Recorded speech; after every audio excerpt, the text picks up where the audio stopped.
एक एस्ट्रॉइड 2032 या वर्सा पृथ्वीचेर आदळपाक शकता असो दावो अमेरिकेची अंतराळ संशोधन संस्था नासान केलो। महत्वाची गजाल म्हळ्यार हो एस्ट्रॉइड पॅसिफिक, उत्तर दक्षिण अमेरिका, अटलांटिक, आफ्रिकेचो कांय भाग, अरबी समुद्र आणि दक्षिण आशियात खंयूय पडपाक शकता। दक्षिण आशियात मुंबई, कोलकाता, ढाका, बोगोटा आणि लागोस ही शारां धोक्याच्या भागांत येतात।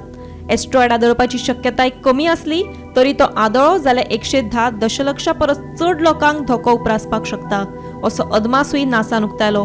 नासाच्या अदमासा प्रमाण 22 डिसेंबर 2032 या वर्सा हो एस्ट्रॉइड पृथ्वीचेर आदळपाक शकता। एस्ट्रॉइड आदळो जाल्यार कितें जातलें? एस्ट्रॉइडाचो वेग वराक 40,000 मैल। पृथ्वीचेर आदळो जाल्यार 8 मेगाटन TNT उर्जा भायर पडटली। ही उर्जा हिरोशिमात जाल्यार स्फोटा परस 500 पट चड शक्तिशाली आसतली। अशे तरेच्या स्फोटाक लागून पुराय शार काबार जावपाक शकता। ह्या स्फोटाक लागून मोठ्या प्रमाणात मनीसहानी जावपाक शकता। Bureau report, Gomantak TV.